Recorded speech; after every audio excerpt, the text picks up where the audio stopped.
Assalamualaikum warahmatullahi Jadi, wabarakatuh. Shalom, Om Swastiastu, Namo Buddhaya, salam kebajikan bagi kita semua. Sebelum mulai lebih lanjut, perkenalkan saya Denny Dwi Susanto selaku moderator untuk memandu jalannya presentasi. Dalam kesempatan yang baik ini, izinkanlah kami selaku kelompok 2 untuk mempresentasikan hal berkenaan dengan isu kontekstual berhubungan dengan Pancasila sila kedua, kemanusiaan yang adil dan beradab. Prestasi ini dipersembahkan oleh Adinda Sekar Ayu, Meta Erina, Aura Putri, Peter Joshua, Denny Dwi Susanto, Febri Dwi, Aminatu Zahro, Amanda Farahani, Keisha Aulia, Iputu Aditya, Dinda Septia, Aditya Rahma, Rista Widya Anggi, Bara Surya, Surya Adam, Muhammad Ilham, Angga Aprilian, Muhammad Didi, dan Fadila Ardianti. Selanjutnya akan dijelaskan oleh rekan saya. ya, jadi pertama-tama saya ingin menjelaskan tentang makna dan definisi dari sila kedua itu sendiri. Sila kedua yang berbunyi kemanusiaan yang adil dan beradab memiliki lambang rantai emas dan mempunyai makna bahwa sila kedua tersebut berarti bangsa Indonesia diakui dan diperlakukan sesuai harkat dan martabat sebagai makhluk ciptaan Tuhan Yang Maha Esa. Sebagai makhluk ciptaan Tuhan Yang Maha Esa, manusia juga tentu memiliki derajat, hak, dan kewajiban yang sama.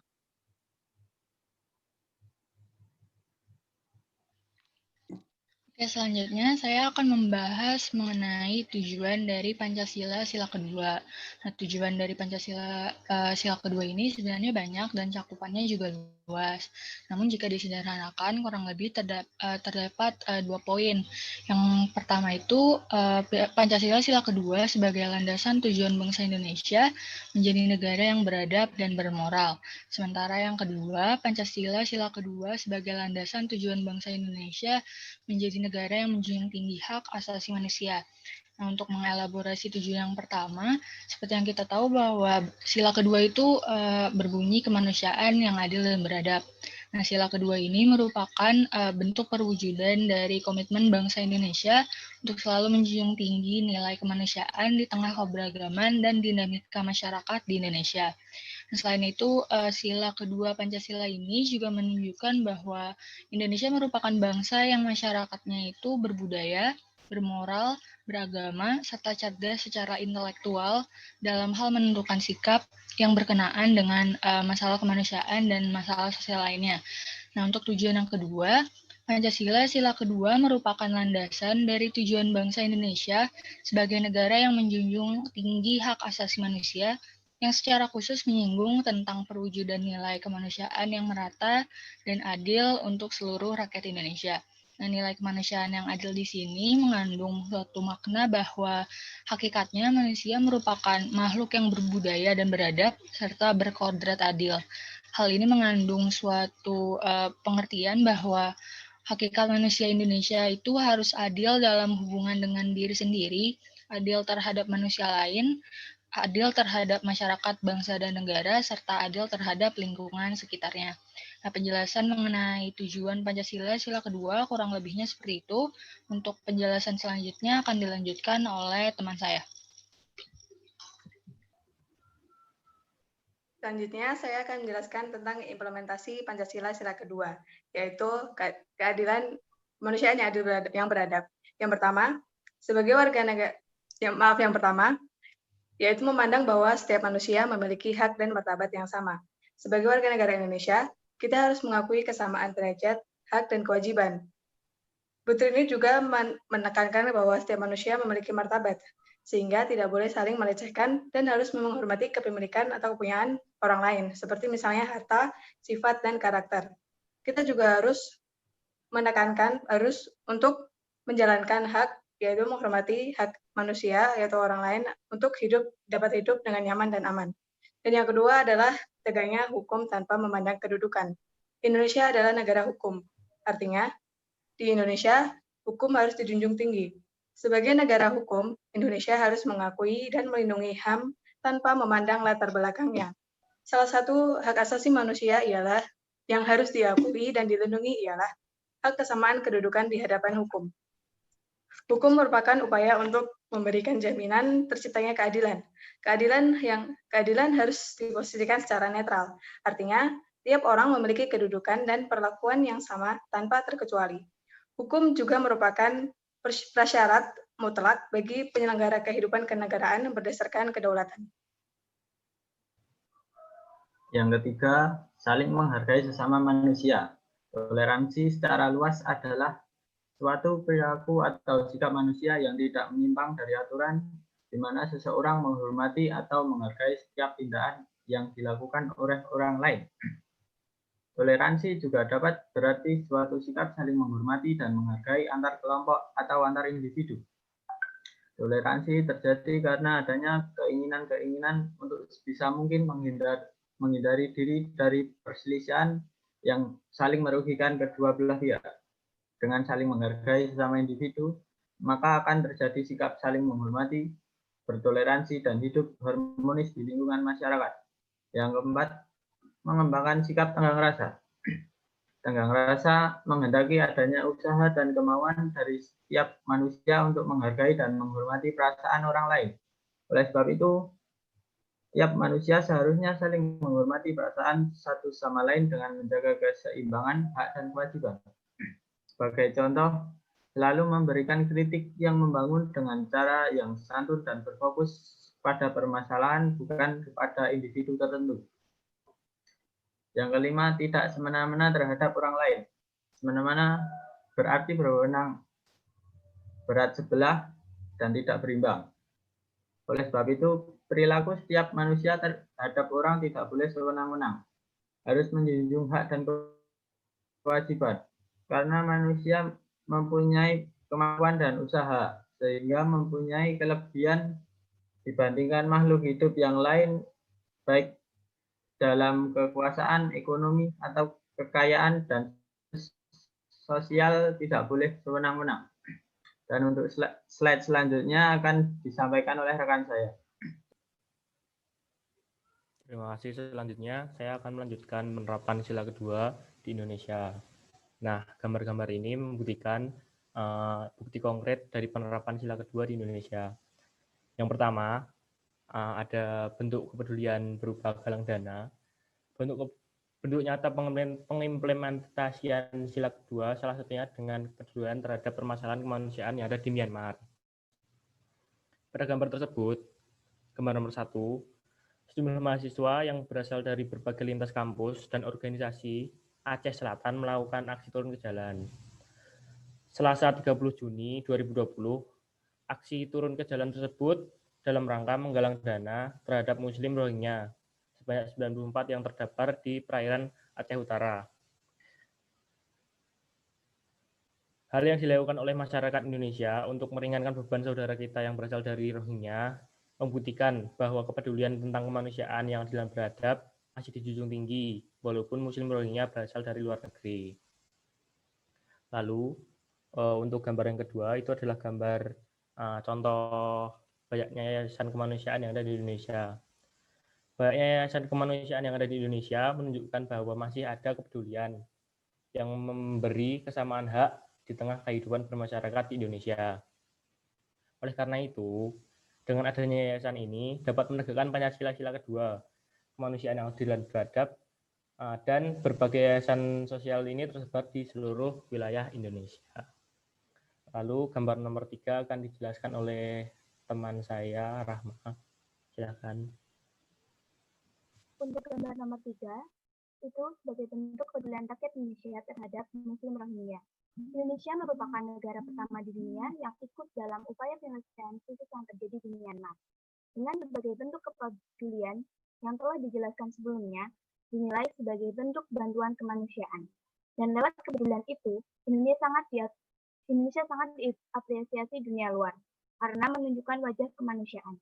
Sebagai salah satu negara besar di ASEAN, Indonesia memiliki tanggung jawab saat sudah menyangkut masalah isu kemanusiaan. Penjelasan selanjutnya akan dijelaskan oleh rekan saya.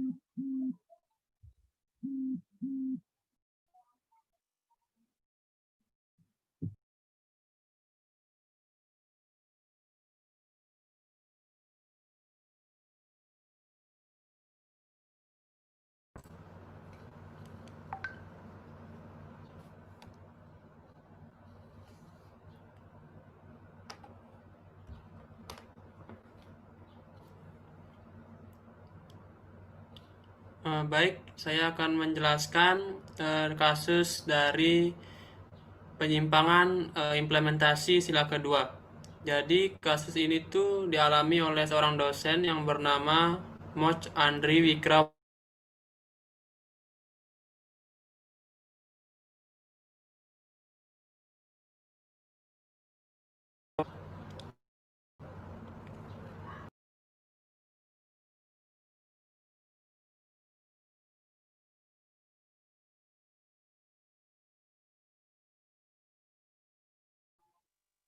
Oke, baik. Kasus pelanggaran HAM Indonesia sangat tinggi. Dan salah satunya adalah di Pulau Jawa. Pulau Jawa memiliki kasus pelanggaran HAM yang paling tinggi di Indonesia. Namun sangat disayangkan beberapa tempat-tempat di Indonesia masih banyak yang pelanggaran HAM-nya tidak dicakup oleh pemerintah. Jadi mereka tidak dihitung. Salah satunya adalah Papua. Saya pernah bertemu dengan salah satu mahasiswa Papua dan dia mengatakan bahwa di Papua sendiri pelanggaran HAM sangat tinggi dan itu sangat tidak dicatat. Di sana pelanggaran HAM sangat tidak diperhatikan dan bahkan oknum polisi adalah pelaku utama dari pelanggaran HAM tersebut. Di Indonesia, pelanggaran HAM yang tertinggi juga dilakukan oleh oknum polisi, sedangkan oknum polisi yang seharusnya adalah seseorang yang menjaga HAM lebih tinggi daripada masyarakat lainnya. Dan seorang polisi seharusnya juga menjadi contoh seorang yang penegak keadilan. Terima kasih. Selanjutnya.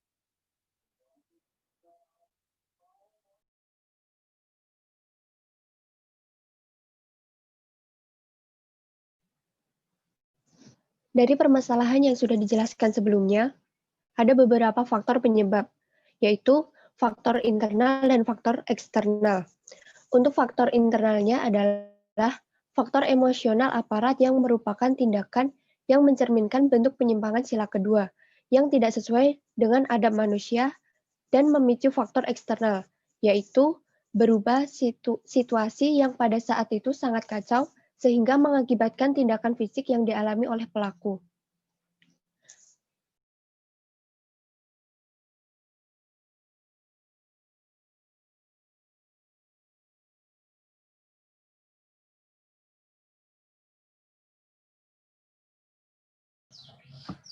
Di sini saya akan menjelaskan pendapat dari kelompok kami mengenai kedua kasus tersebut. Kasus tersebut merupakan kasus yang terjadi karena kesalahpahaman. Dari kesalahpahaman tersebut bisa menjadi fatal bagi pihak-pihak yang terkait. Dosen tersebut terjebak di antara kerumunan pendemo Undang-Undang Cipta Kerja, sehingga polisi mengira bahwa dosen tersebut merupakan satu di antara sekian banyak pendemo Undang-Undang Cipta Kerja yang ada di sana. Yang lebih parah lagi, para polisi langsung menghajar sang dosen tersebut hingga terjadi luka fisik di beberapa bagian tubuh korban. Jadi, menurut kelompok kami, wajar saja apabila pihak dari saudara Moch Andri Wikrawardana Mamonto melakukan penuntutan atas kasus kekerasan yang terjadi atas kesalahpahaman pada dirinya. Untuk yang selanjutnya, masih dalam konteks pendapat akan dijelaskan oleh teman saya.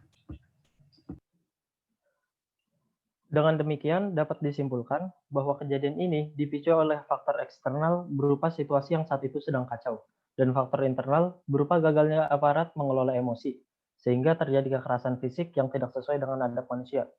Sesuai yang diharapkan dari pengimplementasian sila kedua, untuk mengimplementasikan sila kedua dengan benar, para penegak hukum harus memberikan keadilan bagi para aparat yang melakukan kekerasan fisik tersebut. Sekian, untuk selanjutnya akan dijelaskan oleh rekan saya.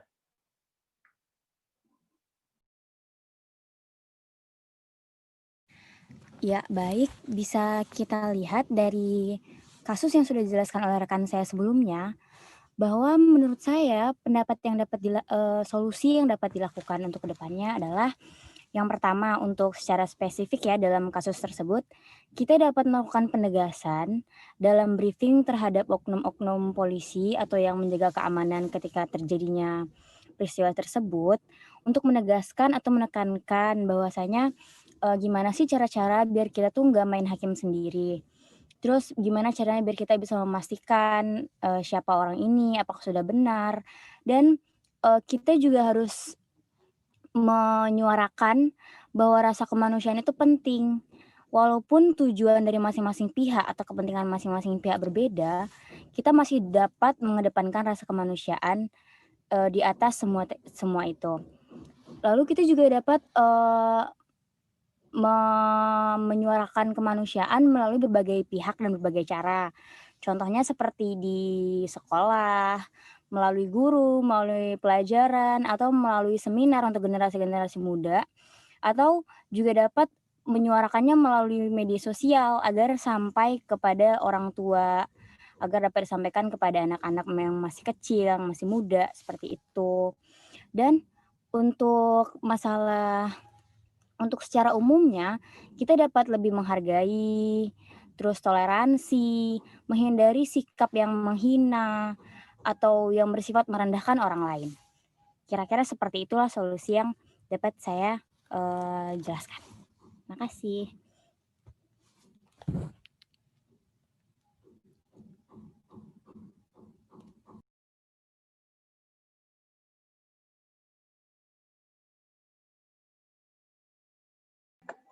Selanjutnya, saya akan menjelaskan peran mahasiswa dalam menerapkan sila kedua. Saya ingin mengingatkan kembali bahwa arti dari sila ini adalah sesama manusia kita harus saling mencintai, tidak semena-mena terhadap orang lain, menjunjung nilai kemanusiaan dengan tinggi, berani membela kebenaran dan keadilan, meningkatkan tingkat kepedulian terhadap sesama. Sebagai mahasiswa, kita harus bersikap ramah kepada teman-teman di lingkungan kampus maupun masyarakat di luar kampus, dan juga harus gemar melakukan kegiatan kemanusiaan seperti membantu korban bencana alam, contohnya menggalang dana untuk korban gempa di Ambon, melakukan pembagian masker di kawasan yang terkena dampak asap. Dari penjelasan yang saya jelaskan ini tadi, terdapat 4 poin yang harus dilakukan sebagai mahasiswa. Yang pertama, menjunjung tinggi nilai-nilai kemanusiaan. Yang kedua, menjadi pelopor dalam mewujudkan persamaan hak dan kewajiban di masyarakat. Yang ketiga, sopan santun dalam bertutur kata dan bertindak. Yang keempat, menjadi relawan untuk membantu sesama manusia yang membutuhkan. Sekian, terima kasih.